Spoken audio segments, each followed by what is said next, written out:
Welcome back on the AM show. We get into our big stories now, and we're having an interaction based on the LGBTQ plus bill. Over the weekend, many more developments. You remember that at the last asking, the Attorney General, Godfrey Adame, had stated that no processes had been filed in court per his checks in respect of the comments passed by the Speaker of Parliament that, listen, if we're going to go with this, then there is a suit in court, and so when the court determines the substantive issue that has been sent, or the issues by Dr. Amanda Odoi and Richard Delaskai, then we too will have leeway because there's another suit barring this. So we'll not look at your ministerial nominees. But a lot has happened since then, and I'd like to bring in the Member of Parliament for South Nine, Roxanne Nelson Dafeamekpor, to let us know what exactly has happened since then and whether they have the grounds now, the ground, so to speak, those processes in Parliament and what the way forward is.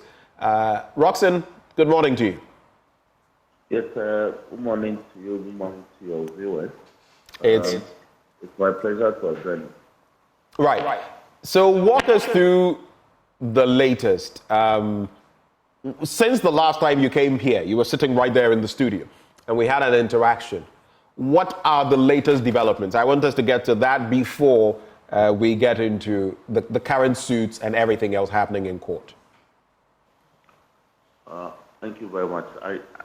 I believe that in respect of the issues raised by the Attorney General, there were business issues because the Attorney General knows that pursuant to the Supreme Court rules, a plaintiff is permitted under the rules of court to file a statement of case within 14 days after the filing of the writ. But for purposes of mischief, he conducted a search, and one of the key questions he posed was whether or not a statement of case had been filed in addition to the writ. So that has also been taken care of. When exactly was this taken care of? It was taken care of on the 21st. He filed a search in the morning of the 21st. What happens is that by protocol, by some established protocol, any process before a court, once the Attorney General has something to do, is prioritized. I don't want to go into that because these are matters that I cannot provide evidence support. But I can tell you that my clerk was in court before 9 a.m. So if an Attorney General files a process by 9:15, and he got his search answered by 9:46 thereabout, and subsequently my motion was filed and stamped at 10:15, I don't think we should belabor this point. But walk us through the time again. Walk us through the time again. I want to get some clarity. Yes, we were in court before 9. But the Attorney General came with his process. If you look at it, it was received around 9:15. And then the registrar of the court answered his search by 9:46 or 45 thereabouts. I'm missing the exactitude of the time, as stamped on the process. Then my process was received also, it was stamped and received at 10:15. The same thing, same morning. And yet he goes to town and says that a search answered by 9:45 shows that I have not filed the process. If he had waited for 30 minutes, he would have realized that the registry had received a lot of processes and were attending to them as. But he can also say that he wasn't necessarily bound to wait. I mean, he lodged. He may not have known of some of these circumstances at the time this was done. The registrar responded and gave him the data. He is not bound, and he wouldn't probably even know that maybe something had been filed before. Or is it standard practice that maybe he should have waited for some time to be sure that there was no such process in court? You see, a search is supposed to give you a definitive answer upon which you want to proceed to take a certain legal action, normally in court. Right. And you want to go to town. And he actually went to town. So within a matter of 30 minutes, the basis of the third set had all been taken away. It's been rendered moot. So but for mischief, why would the whole Attorney General of the Republic of Ghana engage in such things? Wait, you say but for mischief. You are suggesting that the Attorney General was being mischievous, knowing very well. Because, listen, I listened to him engage my colleague, Dafeamekpor, during the midday news on that day, on Joy 99.7 FM. And he stated categorically that there was no such suit in the court. So between the times you've given me, so filed around 9 o'clock, process 9:15, and the search, the results given to him by 9:45, which means that if he had waited just a little bit, or if he had sought reconfirmation before he spoke to my colleague Dafeamekpor on radio, it means before noon he should have got information to the effect that you had filed this matter and you had provided what supports it needed, right? That you are now a student in the law, and you know court processes are received. Court registries work like a bank. They receive a process, they process it, it goes to a certain routine, it goes to a certain stages. You have to pay. When you pay, it is stamped, it is processed, it is scanned, then you receive your copy. So the Attorney General, at the time he was speaking to your colleague at midday, he had no basis. But I want to leave that matter.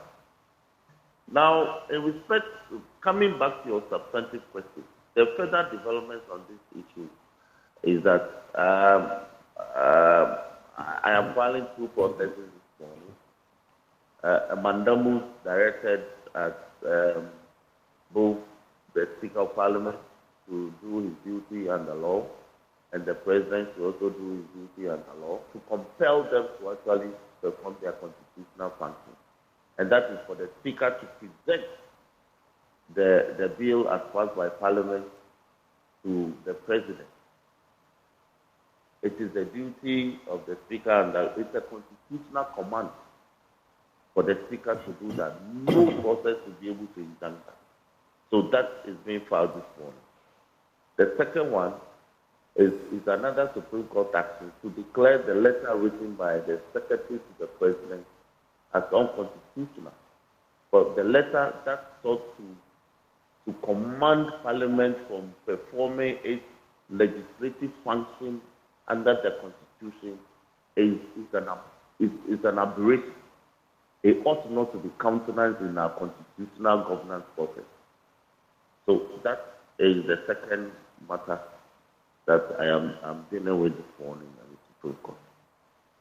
All right, so I see a number of them there. The first one, like you rightly mentioned, a declaration that upon a true and proper interpretation of Article 106, 1 and 7 of the 1992 Constitution, a president can only assent to a bill duly passed by the legislature or parliament, or signify within 7 days that he refuses to assent. So that's the dual issue, and now it appears that issue is in a state of discussion because of the limbo in which we find ourselves. The president has not assented to it. He's also not vetoed it. So where do we stand? And then the second one, saying that the legislature cannot be prevented from presenting a bill. Beyond that, there are others. I see about 5 of them. Would you like to walk us through the other crucial issues as well? Yes, the other issue is in respect of also injuncting the 6 ministers, there's the deputy minister and the other 5 who supposedly were assigned. I need to injunct them from carrying themselves out as ministers of state until the requirements in Article 78 and 79 of the Constitution is complied with. On the face of this, what specific reliefs are you expecting? How soon are you expecting, some decision on this? Basically, what does this suit do? Because I see also that you are serving the Attorney General, the Attorney General's Department, Ministries, Accra. He's the person you're focusing on. What is all of this to achieve? It's to straighten the quagmire, the constitutional quagmire in which we find ourselves. We have allowed the president to get away with a lot of constitutional breaches. You are aware that the Supreme Court recently pronounced that his dismissal or driving away from office, the former Auditor General, Mr. Domelepo, was unconstitutional. What happened to the president? Nothing. Nothing has happened to him. There is no consequence. So if we allow the president to conduct himself in a way that is not in consonance with the Constitution, we are condoning illegality. And under the Constitution, we are mandated not to permit that. So we must begin to straighten the president where he conducts himself that is in dissonance with the constitutional imperatives. And that is our duty under law. But the same constitution you reference also delineates what exactly should happen when anyone falls foul of the law, including Mr. President. Exactly my point. So first of all, let the court determine. Let the court make that determination. And the mandate for that determination is inherent in the Supreme Court in this matter. So and that is the forum. I'm aggrieved. I have not taken up arms to settle my grievances. The forum convenient for these matters is the Supreme Court, of course, and that is where I go anytime I feel that a certain action by government or by state or by the state or by the president is a breach of the Constitution. If you have followed me, anytime there is a matter that I feel that the Constitution doesn't permit that to be done in that manner, I take it to court. And that is the only way we can help to improve our governance system. If you look at where this has got to, Parliament is on recess, am I correct? Yes, we are on recess. Right. And the nominations process has not been completed, vetting and everything. You're fully aware that based on this suit and everything else it is seeking, and the posturing of the Speaker of Parliament, Alban Bagbin, it also means that government business is going to come to a grinding halt in some ministries, at least these 6 ministries that we speak of. And there's also that posturing that you are not going to tackle certain requests, executive business from the presidency, among others. This is a crucial year. This is going to hobble the work of government and impact all of us. What's your reaction to that? Now, I'm very happy you raised this matter. The spirit and letter or the ethos underpinning our Constitution, 1992, is one of coherence, peaceful coexistence among the 3 organs of state: the executive, the judiciary, the legislature. So it doesn't serve anybody's purpose to antagonize one against the other. Now, if we refer to the posture of the Speaker, I think that it's a phrase that suggests mystery. The Speaker or the legislature is arguably the only organ that has cooperated better with the other organs of state. And I give you an instance. We passed a law, Private Members Bill. We presented it to the President. 2nd August 2023. He received, in fact, he actually proceeded to assent to 1.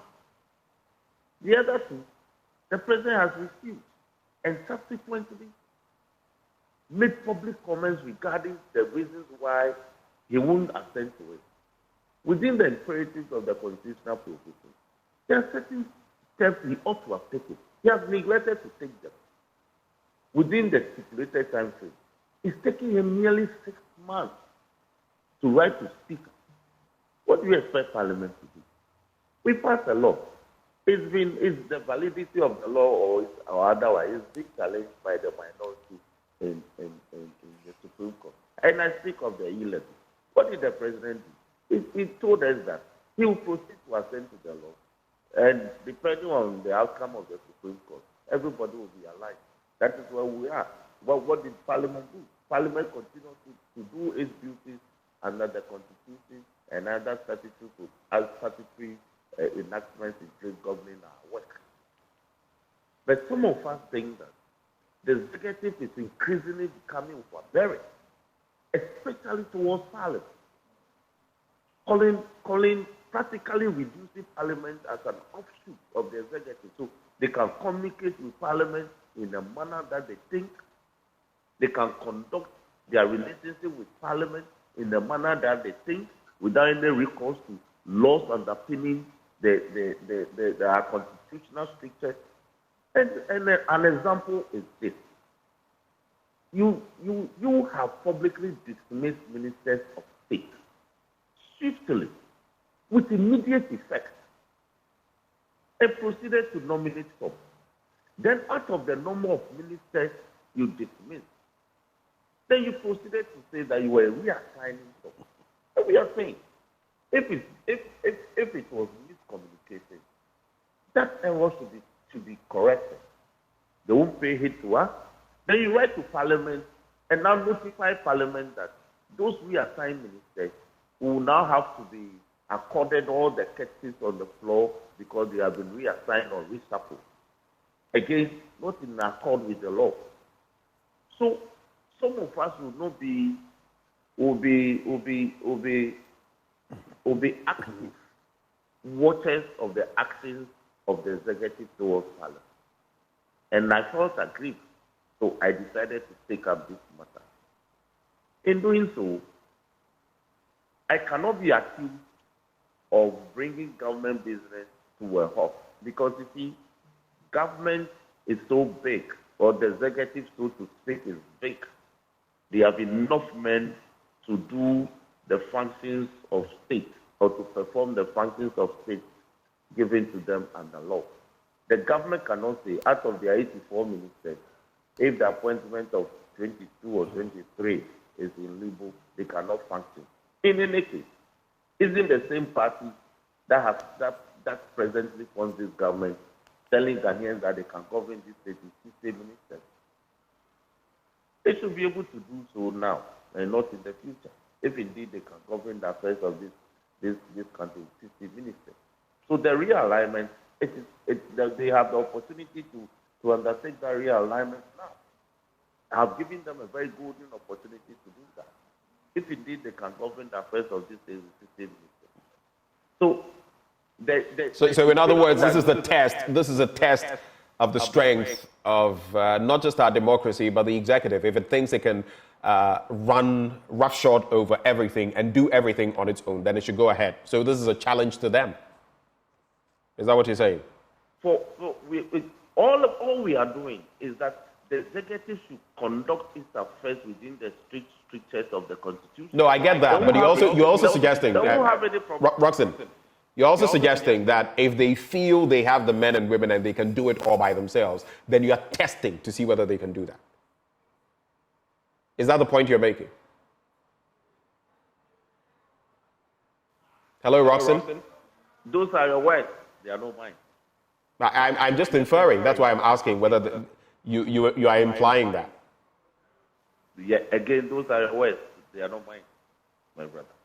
Do you subscribe to that or not?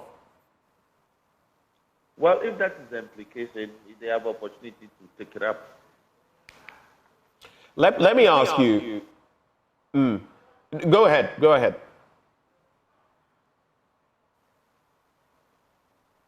Roxanne, I'm listening to you. No, so you said you want to proceed with another question. I see you want me to move away from there, which I will gladly do. But I've cited a statement dated today, actually, from Kasiela Toforson, your minority leader. And I'll just read portions of it because it reflects this very conversation we're having. It says, Attorney General's advice vindicates Speaker of Parliament.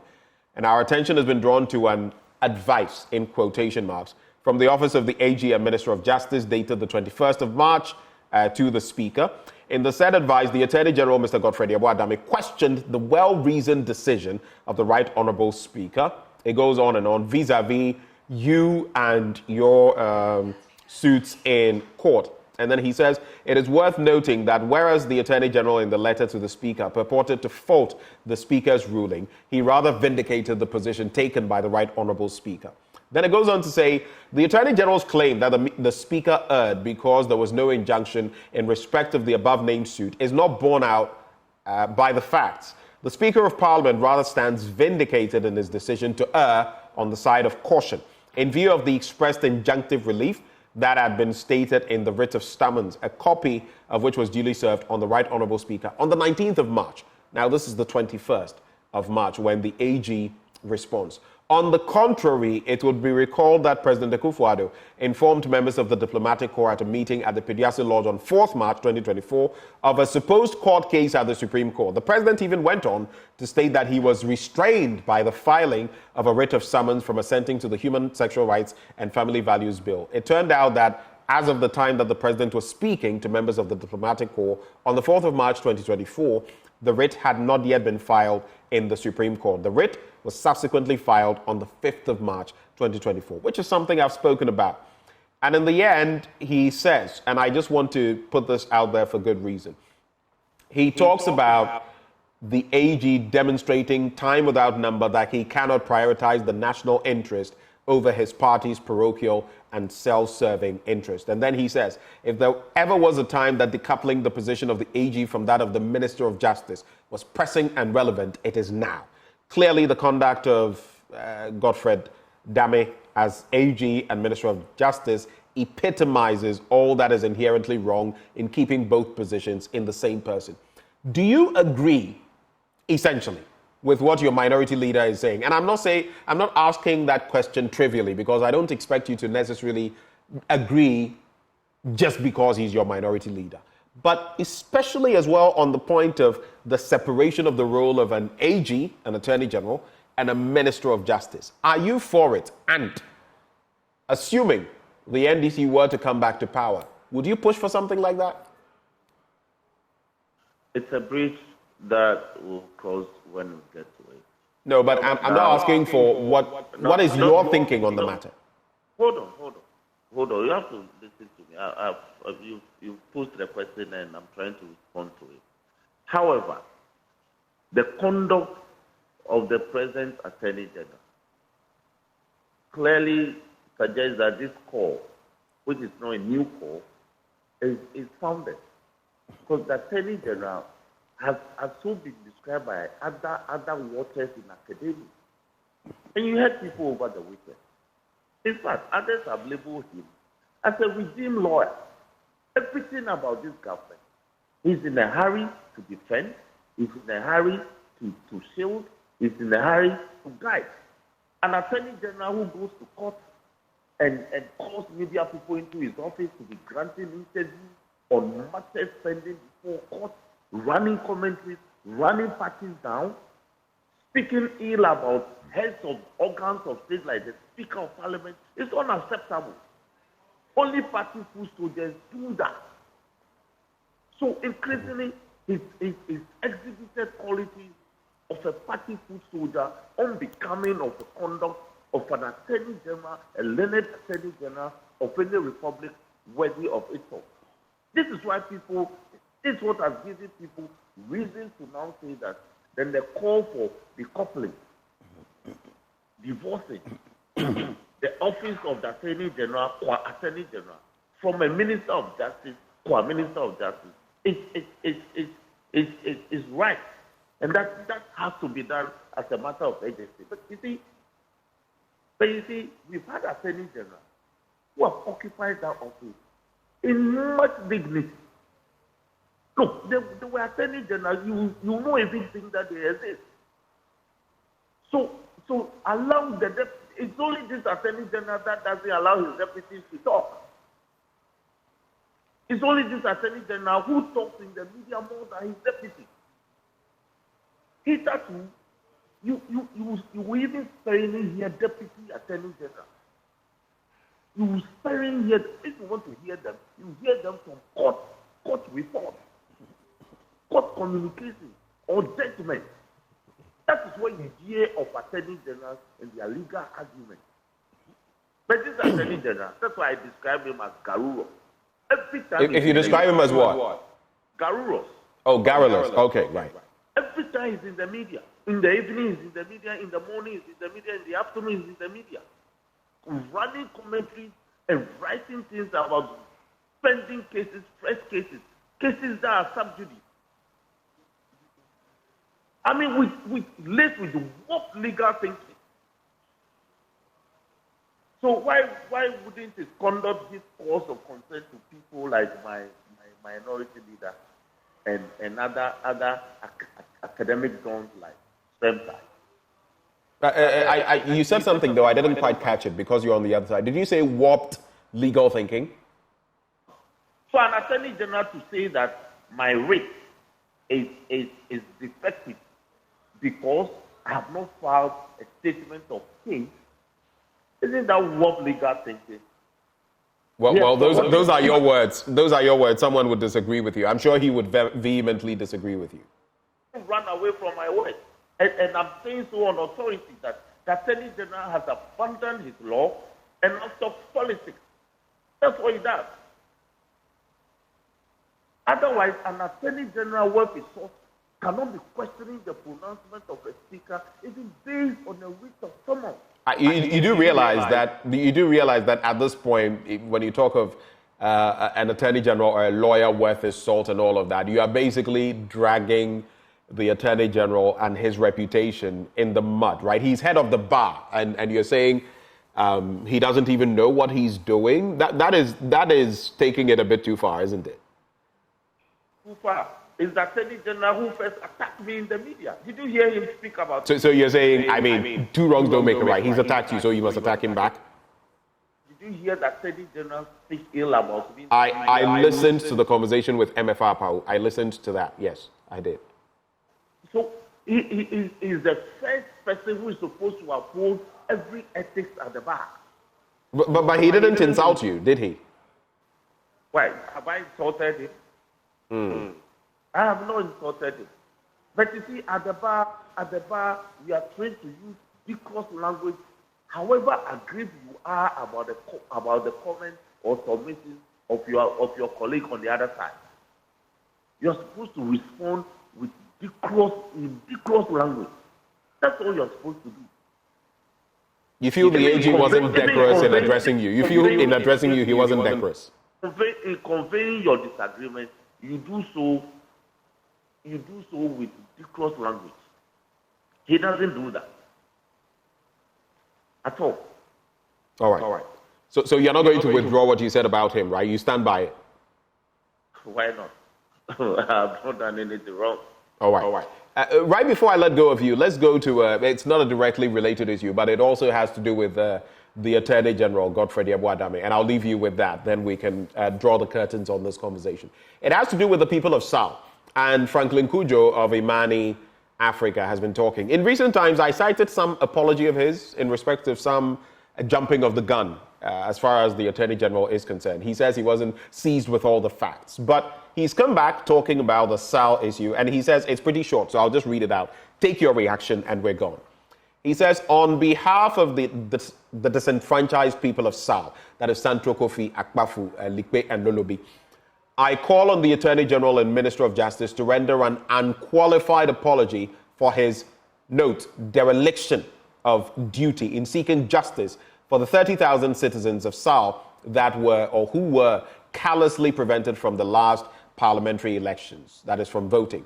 Indeed, he should be sorry for defending the state against disenfranchised SAL citizens and offering no dignified advice to the presidency on resolving the debacle.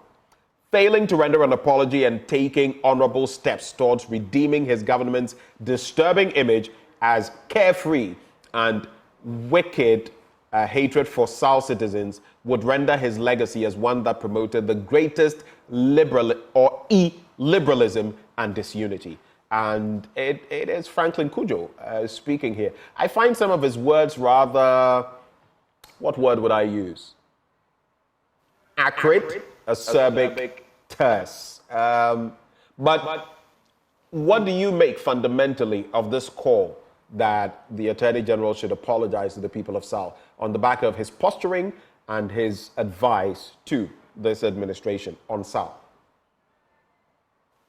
Again, you will see that the comments by Franklin Kujo are comments that are made because of the conduct of the Attorney General. So again, it goes to conduct. It ought not to be the Attorney General alone who should be apologizing. It ought to be the entire government. Where an Attorney General remains silent to allow a constitutional body like the Electoral Commission, by the stroke of a pen, determine the fate of over 30,000 people in a general election by denying them their universal, from exercising their universal suffrage. By stroke of pen, not by judicial order, not by executive order, but by an administrative directive that they can participate in the presidential election but cannot participate in the parliamentary election based on no law. And the Attorney General remains quiet and has been indolent and lackadaisical in dealing with this protracted constitutional conundrum for the past 4 years. You think that the people of South do not have the right to call him to order, to call him out? They have.